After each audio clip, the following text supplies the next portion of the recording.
मराठा महिला वर्ग हे सहन करणार नाहीत।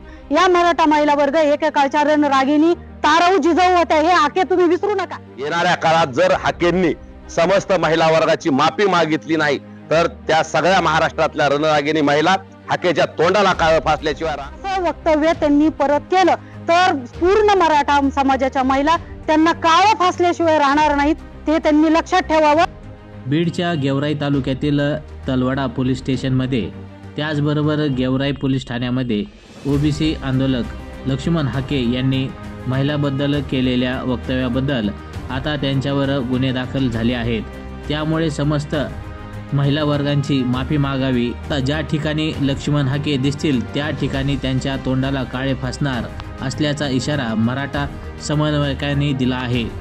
जे स्वयंघोषित नेते म्हणून स्वतःला म्हणून घेतात आणि लक्ष्मण हाके हे स्वतःला प्राध्यापक पण म्हणून घेतात। प्राध्यापक म्हणजे शिक्षक, शिक्षकाचं वर्तन कसं असायला पाहिजे, त्यांनी समाजाला काय मार्गदर्शन करायला पाहिजे। मला वाटतं बहुतेक हाके हे वर्तन करायचं काय किंवा मार्गदर्शन कसं करायचं हे प्राध्यापक नावाला कलंक लावणार त्यांनी आज कृत्य केलेलं आहे। आणि प्राध्यापक इथून पुढे मला असं वाटतं की त्यांनी लावलं नाही पाहिजे।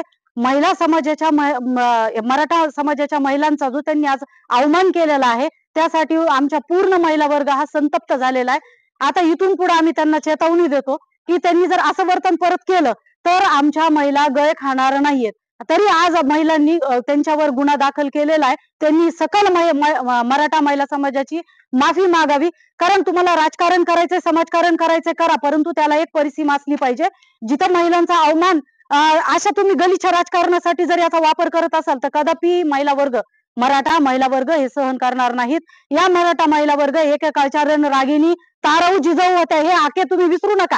आमची तुम्हाला परत एकदा चेतावणी आहे की अशा बाबतीचं बेताल वक्तव्य करताना परत एकदा या बीड जिल्ह्यातल्या अख्ख्या महाराष्ट्रभरातल्या महिलांचा संतप्त जमावाला तुम्हाला सामोरे जावं लागेल। हाकेंना इथून पुढे आमची चेतावणी आहे की अशा प्रकारचं त्यांनी सकल महिला मराठा ज्या महिला आहेत त्यांच्याबद्दल असं वक्तव्य करू नये।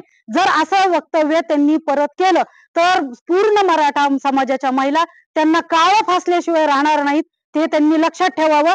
आणि प्राध्यापक या नावाला त्यांनी कलंक लावू नये। जर ते समाजामध्ये सांगत असतील की मी शिक्षक आहे, प्राध्यापक आहे, तर शिक्षकाचं वर्तन काय असावं, दुसऱ्यांच्या महिलांचं चरित्र हनन करून तुम्ही कुठली प्राध्यापकी दाखवताय याचा आम्हाला मोठा प्रश्न पडलेला आहे की तुमचं शिक्षण कुठल्या याच्यातून तुम्ही क्वालिफाईड आहेत। महिलांचा सन्मान करणं हे आद्य कर्तव्य कोणत्याही शिक्षकाचं। तुम्ही जर तुमच्या अशा गलिच्छ राजकारणासाठी मराठा महिलांचा असा अवमान करत असाल कदापिही या महिला ते सहन करणार नाही, तुमच्या तोंडाला काळं फासल्याशिवाय राहणार नाही।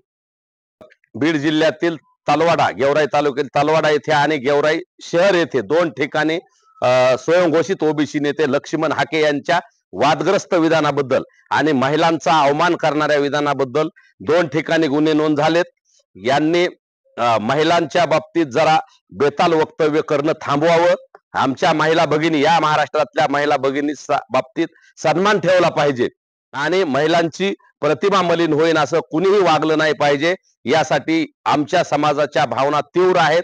खूप महिला भगिनी सुद्धा समाजातल्या नाराज आहेत, खूप त्यांच्यामध्ये रोष आहे आणि हा रोष या दोन गुन्ह्याच्या माध्यमातून व्यक्त झालाय।